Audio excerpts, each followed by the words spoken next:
Alarm bahaya, selusin kapal perang Rusia siaga serbu Ukraina.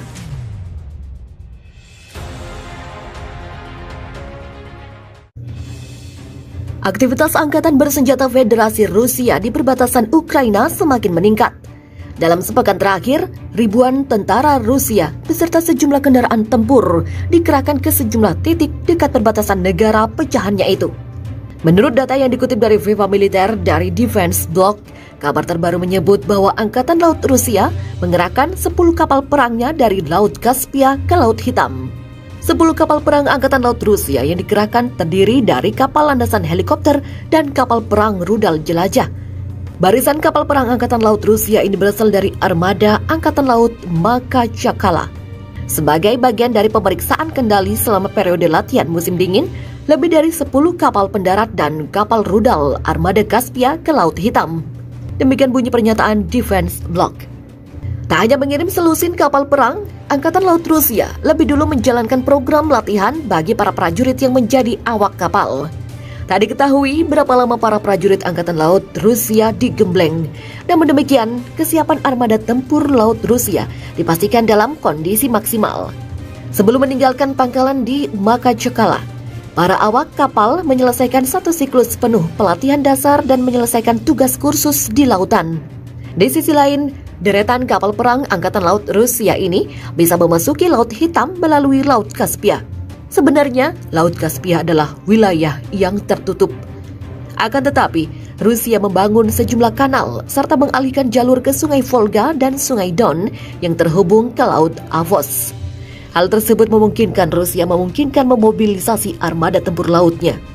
Sementara di sisi lain, Panglima Angkatan Bersenjata Ukraina, Jenderal Ruslan Komchak, merespon pergerakan armada tempur Rusia juga dengan pergerakan pasukan besar-besaran. Komchak memastikan bahwa Angkatan Bersenjata Ukraina telah mengirim 28 batalion taktis di wilayah timur perbatasan Ukraina. Pasukan militer Ukraina yang dikerahkan diperkirakan mencapai 20.000 hingga 25.000 personil. Jika di benua Asia ada Cina, maka di benua Eropa ada Rusia. Ketika puluhan pasukan Angkatan Laut mengepung Cina di Laut Cina Selatan, mendadak pasukan Rusia bergerak masuk ke wilayah Ukraina. Sikap Rusia lantas membuat panik pemerintah Ukraina. Mereka pun segera memutar otak dan akhirnya memutuskan untuk meminta bantuan NATO. Diketahui, NATO adalah organisasi internasional untuk keamanan bersama. Anggota NATO antara lain Amerika Serikat, Inggris, Prancis, dan sebagian besar negara Eropa. Tentu saja, Rusia tidak termasuk anggota NATO. Justru mereka disebut sebagai musuh bersama. Nah, melihat hal ini, Presiden Ukraina Volodymyr Zelensky dilaporkan telah berkomunikasi dengan Sekretaris Jenderal NATO Jens Stoltenberg.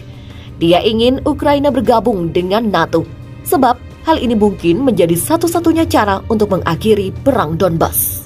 Jika Ukraina menjadi anggota NATO, maka itu akan menjadi sinyal nyata bagi Rusia. Zelensky juga meminta lebih banyak kehadiran militer NATO di wilayah Laut Hitam sebagai tanggapan atas meningkatnya kehadiran pasukan Rusia sejak Maret lalu. Hal ini terjadi setelah 2 tentara lagi tewas dalam pertempuran yang sedang berlangsung antara separatis Rusia di wilayah Donbas dan pasukan Ukraina. Sejak dimulainya konflik pada tahun 2014, setelah Rusia menginvasi Crimea, 14.000 orang telah tewas. Dan sejauh tahun 2021 ini ada 24 tentara yang gugur. Ukraina juga meminta menjamin dukungan Barat dalam masalah ini. Sebab Presiden Zelensky juga telah meminta bantuan kepada negara-negara seperti Kanada yang memiliki komunitas imigran Ukraina yang sudah lama. Berbicara kepada Perdana Menteri Kanada Justin Trudeau, Zelensky berkata, sebagai mitra khusus Ukraina, Kanada dapat memimpin di antara sekutu yang mendukung solusi MAP atau Rencana Aksi Keanggotaan NATO untuk Ukraina. Dukungan Kanada akan menjadi sinyal penting dari dukungan sahabat sejati. Sementara itu, Kremlin dengan tegas membantah seruan Ukraina untuk bergabung dengan NATO. Sebab jika Ukraina benar-benar bergabung dengan NATO, maka situasi malahan akan lebih memanas. Bahkan Rusia yakin warga Ukraina yang tinggal di sebelah timur juga menentang keanggotaan NATO. Diketahui perang di Donbas terjadi pada Maret 2014 konflik itu pecah antara kelompok pro-Rusia dan anti-pemerintah di Oblast Donetsk dan Lugansk setelah pergerakan Euromaidan berhasil menjatuhkan pemerintahan Viktor Yanukovych yang pro-Rusia. Namun, Rusia percaya diri bahwa Ukraina masih sangat berada di bawah pengaruh Rusia. Jadi, tidak mungkin Ukraina mau meminta tolong ke negara-negara barat. Sejak penandatanganan perjanjian gencatan senjata, situasi di Donbas telah meningkat hingga batasannya. Peralatan militer ditarik menuju perbatasan Republik Merdeka dan pembicaraan tentang perang yang akan datang semakin sering terdengar. Konstantin Blokin, seorang peneliti terkemuka di Pusat Studi Keamanan Akademi Ilmu Pengetahuan Rusia, mengatakan dalam sebuah wawancara dengan Narodnaya Novosti bahwa Ukraina siap untuk melancarkan konflik di Donbas dengan bantuan dana dari Washington. Otoritas Ukraina bungkam tentang persiapan permusuhan di Donbas, berharap bantuan dari Barat. Sebuah percakapan telepon baru-baru ini antara Presiden Ukraina Volodymyr Zelensky dan pemimpin Amerika Joe Biden menegaskan bahwa Washington siap untuk mendukung Kiev dalam situasi konflik yang meningkat di Donbas. Blokin mencatat bahwa dengan kedatangan Joe Biden, Amerika Serikat akan memberikan bantuan militer, politik, ekonomi, dan keuangan kepada Kiev karena bagi Biden, Ukraina adalah instrumen pengayaan diri. Jelas bahwa Amerika Serikat akan mendukung Ukraina dan bahwa pada gilirannya akan mencoba menjilat dengan Amerika Serikat. Mereka akan menjilat karena meningkatnya ketegangan dalam upaya untuk mendapatkan tahap keuangan berikutnya. Menurut Blokin, Amerika tidak akan bertempur secara langsung di Donbas. Mereka akan mulai mendanai Ukraina untuk meningkatkan konflik. Pakar mencatat bahwa jika terjadi ketegangan di Donbas dekat perbatasan Rusia, Federasi Rusia tidak akan bisa mengesampingkan dan pasti akan mendukung orang-orang persaudaraan. Amerika membutuhkan Ukraina sebagai sarang ketegangan, sebagai elemen dari tali solidaritas. Pihak berwenang Ukraina sendiri mungkin kehilangan arah dan mengambil tindakan yang paling sembrono.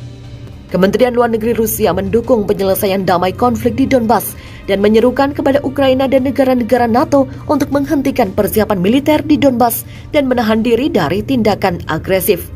Sebelumnya, Narodny Novosti menulis bahwa Jenderal Dinas Keamanan Ukraina atau SBU mengumumkan konsekuensi intervensi NATO dalam konflik di Donbas.